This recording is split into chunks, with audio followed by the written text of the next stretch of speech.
arti kasina air bisa air apa saja, ya. Cuma untuk pemula biasanya dicari kalau bisa airnya air jernih, ya. Air yang bening, jernih. Terus kalau bisa dapat wadah yang bening seperti gelas kaca atau akuarium itu juga bagus, lebih mudah. Terus carilah kalau bisa juga air yang tenang, ya, tidak gejolak. Dan mungkin kalian bisa berpikir jadi, oh nanti takutnya malah dapat persepsi kacanya gitu ya. Nah memang sih bisa jadi saru ya, bisa jadi salah. Nah, tapi sebetulnya yang diambil itu adalah konsep airnya itu.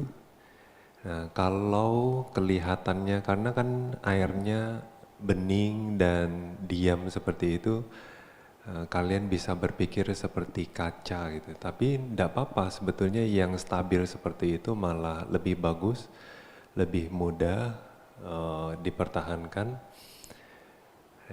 Tapi di dalam pikiran kalian persepsinya itu ini bukan kaca tapi air. Nah, biasanya pendekatan Bante waktu mengajar kasina air itu menurut pengalaman mengajar Bante itu lebih mudah. Yogi lebih mudah pegang objek itu ya dibandingkan air yang bergerak. Tapi sebetulnya air yang bergerak juga bisa. Ya. Cuma kadang-kadang itu jadi yogi itu cenderung membayangkan gerakannya. Ya, tapi waktu airnya sudah mulai hening dan tenang, dia jadi bingung gitu. Tapi sebetulnya kalau level meditasi yang lebih dalam untuk kasina air ini justru air yang tenang itu yang jadi objek yang baik. Karena kita tahu prinsip dalam samatha bhavana atau latihan konsentrasi itu adalah semakin sederhana objeknya, maka objek ini bisa membuat kita fokus dengan mendalam.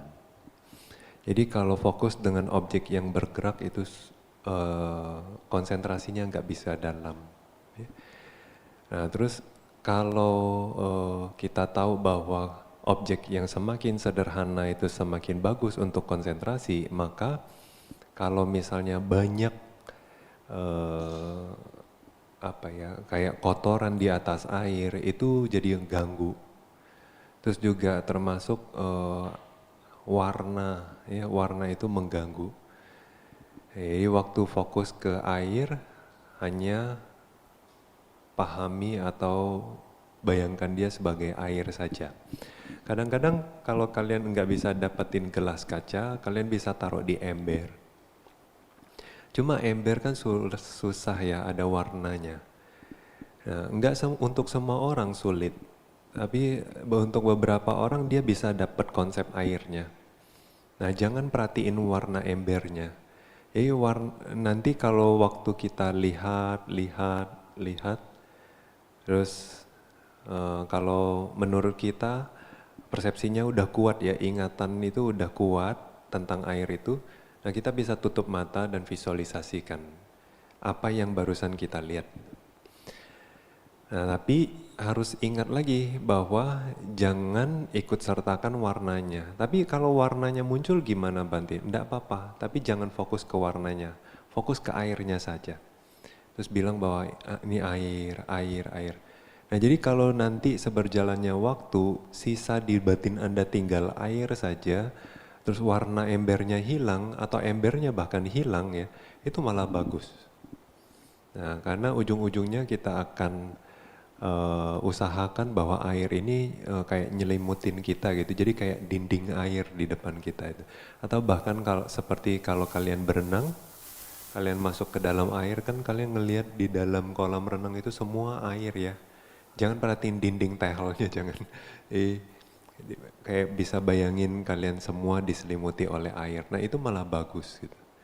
Nah tapi ingat lagi jangan perhatiin warnanya, jangan perhatiin juga kayak unsur air ya, seperti dorongannya.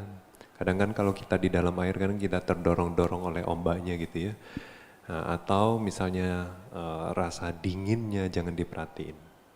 Tekanannya jangan diperhatiin. Benar-benar cuma air saja.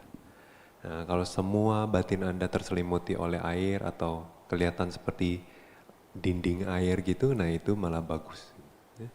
Dan waktu itu Anda tinggal taruh perhatian Anda di bagian yang paling nyaman aja, khususnya di tengah. Nah itu nanti konsentrasi bisa mendalam.